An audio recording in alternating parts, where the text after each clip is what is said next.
Dear ladies and gentlemen, dear guests, welcome to the 6th Cretan Energy Conference, International Conference and Exhibition under the auspices of the Ministry of Energy and Shipping and the region of Greece.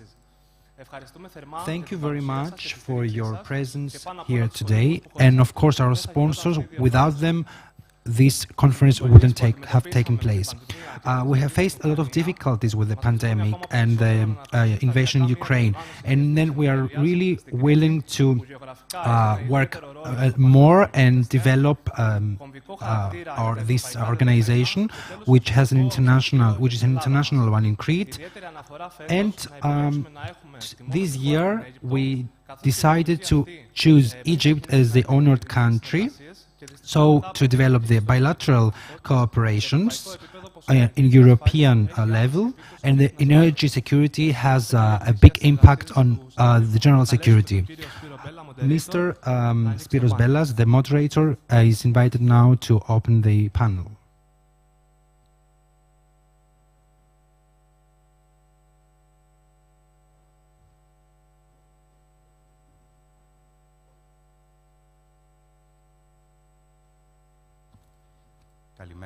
Good morning. My name is Spiros Bellas. I work in the Institute of Technology and Energy in Chania, and I work a lot of years with the energy matters of our country. I welcome you to this 6th Cretan Energy Conference.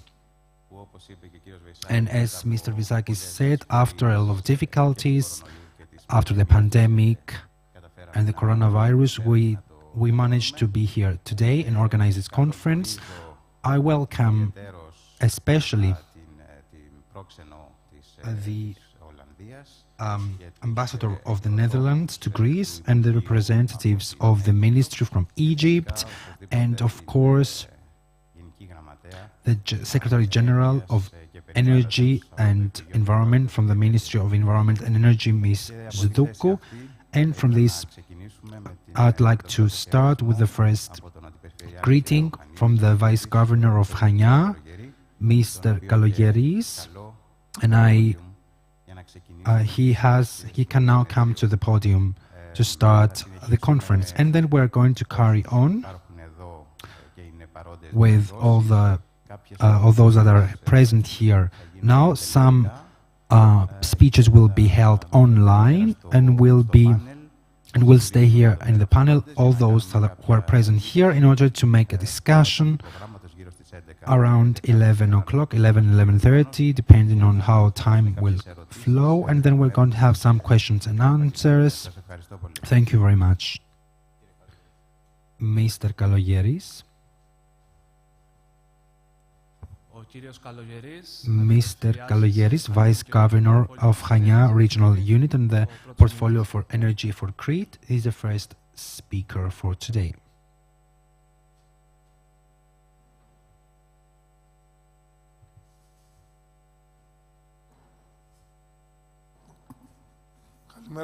Good morning, everyone. Ms. Secretary General of Energy, Ms. Alexandra Zdoukou, Ms. Ambassador of Netherlands to Greece, dear friends from Egypt, Mr. Vice Governor, Mr. Mayor, I don't know who else is here, ladies and gentlemen, welcome to Chania for the 6th Cretan Energy Conference, in a period where energy is a really hot topic and concerns everyone.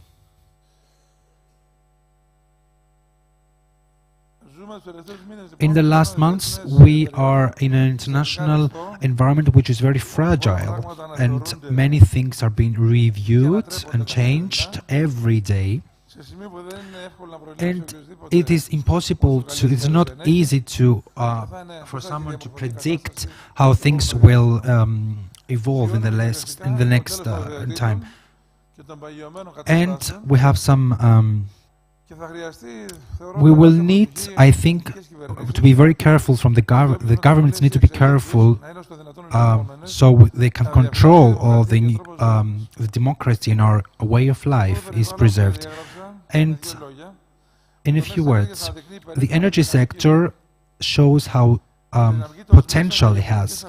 The geopolitical changes in the last months are very big. So, and it is also a means of pressure in order for the to face a political crisis, especially those countries who import energy from other countries. So I'm not going to analyze more. And now to our matters here in Greece. Crete, of course, at last, it's out of the energy isolation. And we should remind ourselves that last year, when the Latsamara station had damage suddenly, was damaged suddenly in August, and the high season, Crete was threatened with a blackout. The cable was in operation without being tested before, and we managed, together with Apple, that they performed a lot in those 2 days. The weather was very good. The system was preserved in Crete, and we managed to stop a blackout. Also, I'd like to say that the second interconnection is going well, according to the time frame, and the terminals are being implemented, and also it's proceeded. We are within the time frame. So we saw the value of the interconnection, and Mr. Mayor, we forgot how tired we were during this time. 2 years to the only road we have in order to construct this cable. A lot of money was spent, and it was an expensive unit of power generation, which uses natural gas. And also,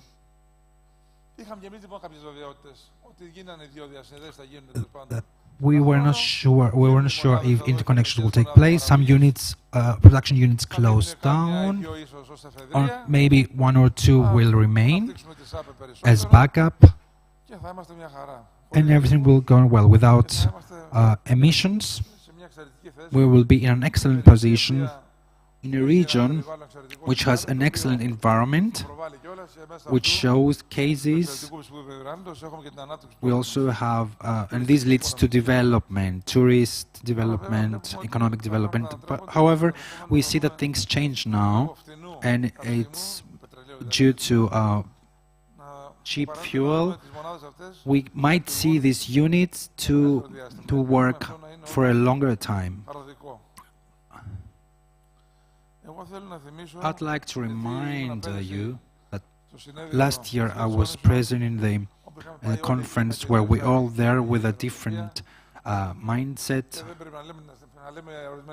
We should say the truth, Miss Secretary General. Last year, the natural gas was a forbidden word. Generally, the talk concerning hydrocarbons was marginalized, and everything was going well, hydrogen and everything else, and Europe gave the tone. Timmermans said clearly that we can't do without the natural gas. Merkel closed the nuclear power stations, and now we're in this position. We're in a fragile, very difficult position now. And we recently saw, I need to say this, that the European Commission recommends that nuclear energy is a green fuel, a green energy. And also recently, as we read, the Energy Commission of the Academia of Athens is examining the import of energy in the country. And there was a recent research in order to see if this can work. This was taboo and unthinkable in the last years, until recently. And if you remember, some communities said that they were marginalized. I think that I heard Mr. Mitsotakis, the Prime Minister of the country, that he suggested new things, and some environmental organizations, for the strategic study of impacts, is no longer an alibi for alternative natural gas resources, and thus to this the transition to the green energy, we wouldn't have any need to import energy. And this, Europe says this always. It is justified. There is not a remarkable fossil fuel production, and they thought that we were going to avoid the energy dependence. Now, we're trying to explore. Denmark is the greenest country in the European Union, but not in the whole world, announced recently that extends the limit of the exploitation of the nets of their own hydrocarbons until 2050. So the moment of truth has come for us as well. We have resources or not. But mainly, we have the willingness to try for a better future for the Greeks and the European citizens. It is not only a duty, it's also a matter of natural sovereignty, and independently from the results of the researchers. In my humble opinion, it is more important. The Prime Minister said that he will do everything. He will support negotiation with the companies to change their stance, negotiation with Libya in terms of the agreement with Egypt. This doesn't mean that we're going to relax. We need to exploit Apple technologies, and we invest in energy storage systems and also energy electrification, and everything that will bring more quickly a better world for our kids, free from pollution, emissions, and of course the threat of climate change.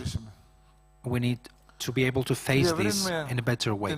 We expand our cooperation with the countries of Eastern Europe, with their interconnections and pipelines, and everything else needs to be done. It's very important. After all these years, we have this intergovernmental cooperation, and this gives us makes us optimistic. I think that we were too quick to make some cooperations, but we need to admit that we need to be realistic in our politics. Everything will be better.